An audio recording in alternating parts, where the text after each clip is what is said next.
Today on Ballistic Burgers, I'm going to be showing you a very simple, arguably the best American cheese recipe on YouTube. Let's get going.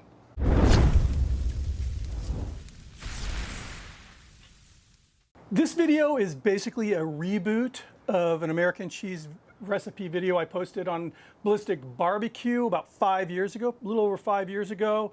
And I found this recipe on, I hope I'm getting it right, America's Test Kitchen website, and it's using very common ingredients that most households will have, and if not, their local market definitely will.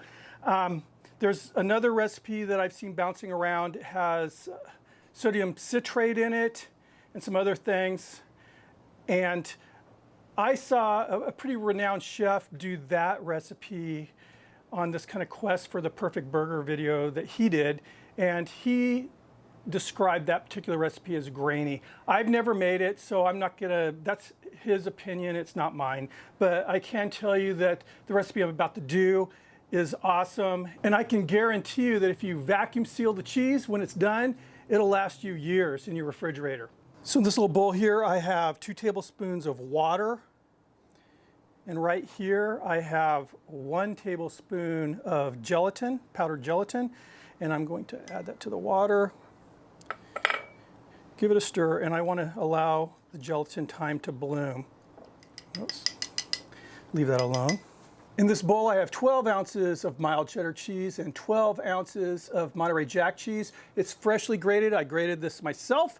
And I think it's important that you grate it yourself, because I think there's a reason why the packages of grated cheese, the cheese isn't all stuck together. And I'm guessing it's because those little individual strands, they get exposed to air and they kind of dry out on the outside. So this is very soft and it'll melt a lot better. So let's put that in here. The food processor. I'm going to pulse this a little bit just to get the level down.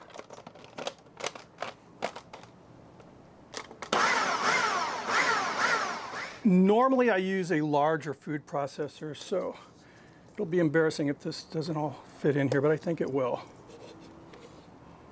And have fun with the cheeses, experiment. I would suggest keeping the cheeses kind of similar texture to a cheddar. Like hard, dry cheeses like Parmesan, maybe add a little bit into the blend just to kind of give it that flavor. I would also sparingly use the crumbly cheeses like, blue cheese or cotija. I wouldn't go 50-50 with that. I don't think it would turn out that good, but you could definitely enhance flavors by adding a little bit of that.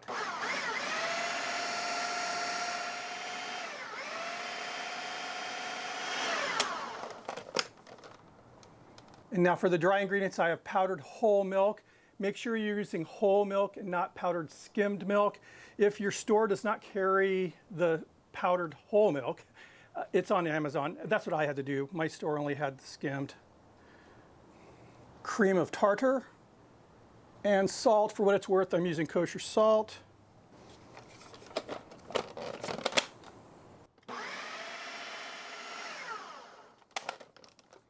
Just make sure you're kind of working the side of the bowls here with your spatula, or the food processor with your spatula.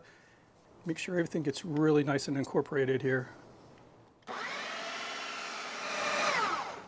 All right. This is hot whole milk. And what I did was basically put the milk on the stovetop, brought it up to a boil, turned it off immediately. I'll put that gelatin in here just so it melts the gelatin. So now it's like a little puck, and it's dissolving. And the question's going to be asked, could you just dissolve the gelatin powder in the milk? And I'm thinking of that right now. I'm following the instructions from America's Test Kitchen. It's all dissolved now, but that is a good question, I think. Right now I'm going to pour the milk into the food processor.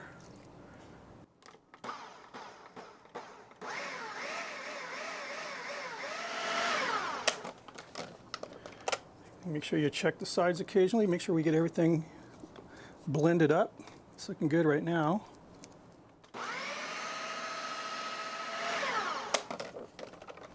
All right, we're ready.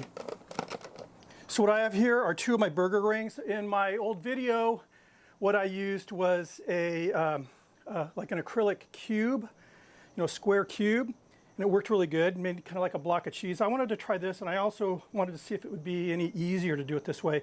So 2 stainless steel rings. I'm guessing we may get into the second one. I just wanted to be sure.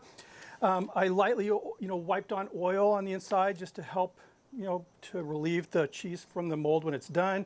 And it's sitting on a tray on parchment paper.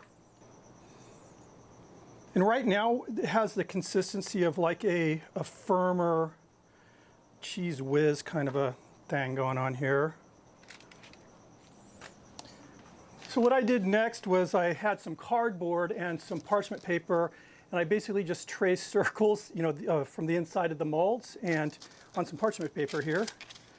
And I'm going to use this to kind of compress the cheese into the mold.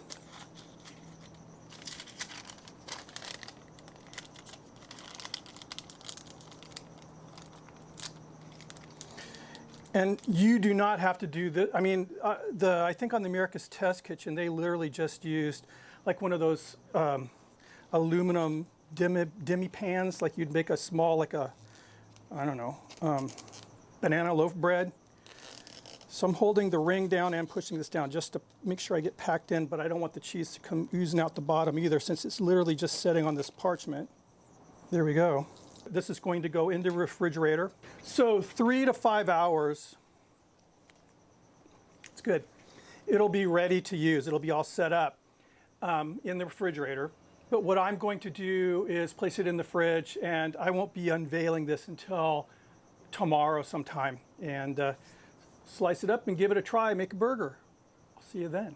It's the next day. I'm literally in the middle of doing a ballistic barbecue cook. I'm doing a video on a live fire brisket on my Argentine grill down in that lower patio area. So I'm in between shots here. This is literally going to be my lunch actually, so I guess the timing's pretty good.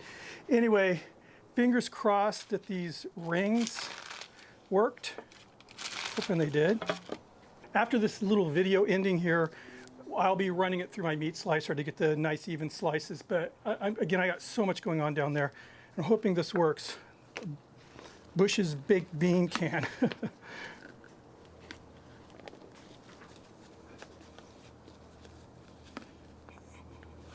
And it worked. So I'm putting this can on that cardboard I had, and then planting it firmly on my rock hard abs. Actually, it works really good. So it turned out that I'm pretty happy with this idea. If I can get the cardboard off, there we go. And it still has the parchment here. Here we go. Homemade American cheese. So again, like I said, I'm kind of rushing here. I'll be running this through the meat slicer to get those nice even slices.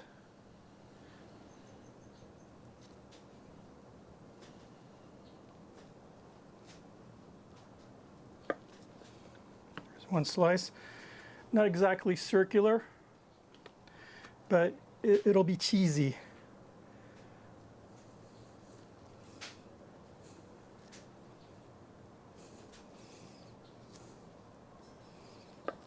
That one was a little better. All right, got the grill fired up. We're gonna give this the taste test on a burger. Wagyu burgers.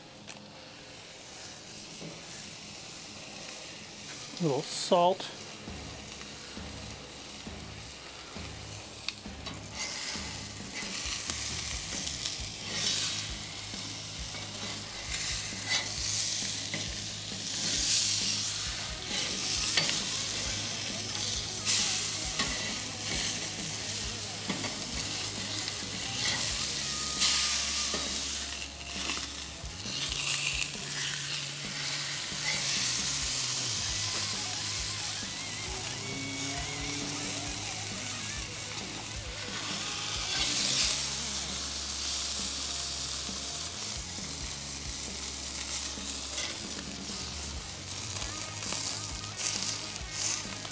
This is what I'm talking about right here. Those cheese slices were thicker than they're going to be once I do them on the meat slicer. That was the best I could do, but cheers.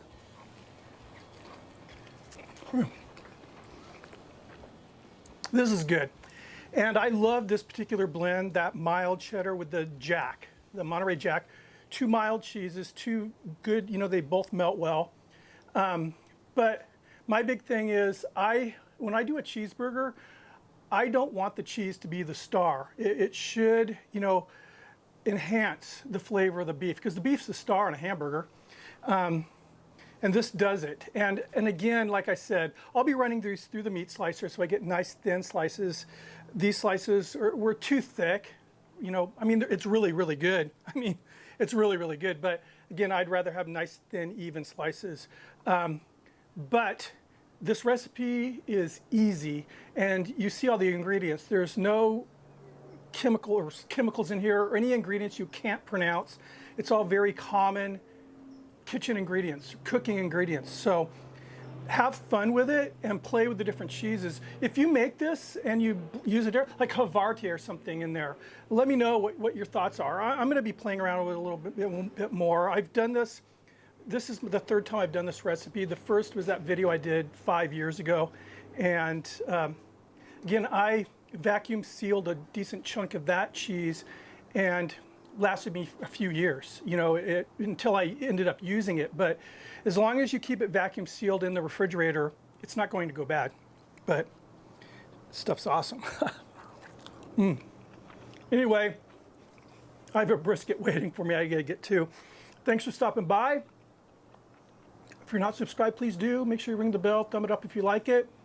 Check out my brisket video. It's a live fire brisket, so it's not being cooked in an offset or a pellet grill or anything. It's on an Argentine grill. I'll see you on the next video. Cheers.